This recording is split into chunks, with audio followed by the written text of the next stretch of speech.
Comment déceler ce qui est invisible à l'œil nu dans une œuvre d'art de manière précise et non intrusive?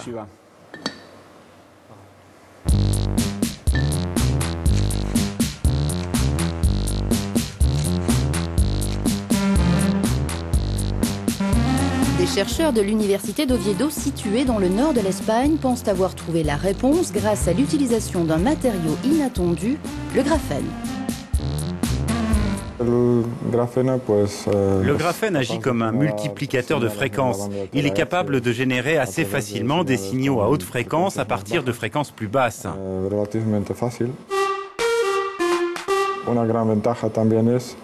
Le graphène permet également de plonger au plus profond d'une œuvre d'art afin d'identifier la composition chimique de ces matériaux.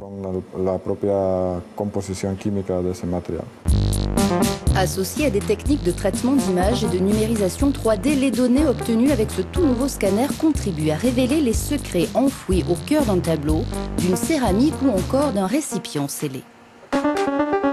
Ce que nous voyons ici, c'est la véritable couleur de l'œuvre que l'on a éclairée virtuellement, puis filmée toujours virtuellement avec une caméra. Le plus gros défi technique est ensuite de combiner l'ensemble de ces clichés.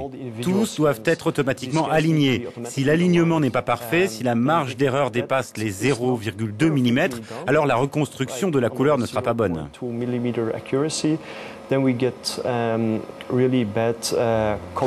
Ce scanner Terahertz fonctionnant au graphène a été mis au point dans le cadre d'un projet de recherche européen. Objectif, modéliser aussi bien des objets en 2D qu'en 3D, une technologie non intrusive et versatile qui devrait faciliter la conservation et la restauration du patrimoine. Les scanners que l'on utilise actuellement dans le milieu de l'art sont très onéreux. Le nôtre a été conçu pour être bien moins cher. Il est aussi plus compact et plus léger. On peut donc facilement le transporter d'un musée ou d'un laboratoire à l'autre pour étudier tel ou tel objet.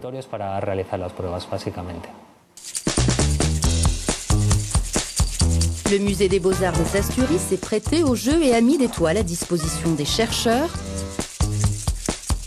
L'équipe a même pu tester son scanner sur des tableaux de très grande valeur avec des résultats prometteurs selon l'une des conservatrices du musée. On a pu mesurer l'épaisseur du vernis et des couches successives de couleurs. On a pu observer s'il y avait des études préparatoires sous la peinture actuelle et comment elles avaient été faites. On a aussi pu voir si le scanner était capable d'identifier les différents matériaux utilisés, comme les vernis, les liants et les pigments.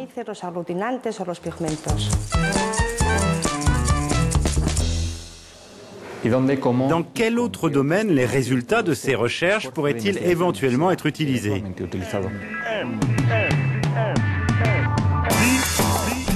Une application pour smartphone et tablette est d'ores et déjà en cours de développement. Une fois disponible dans les musées, notamment, elle permettra au grand public de découvrir, grâce à la réalité augmentée, la face cachée d'une œuvre d'art. Cette application propose plusieurs options qui permettent littéralement de voir à l'intérieur d'une œuvre. Après l'examen de ce tableau, on a ainsi découvert le chiffre 34 inscrit sous plusieurs couches de peinture.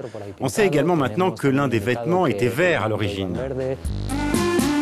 Ce scanner nouvelle génération pourrait être commercialisé d'ici à 5 ans.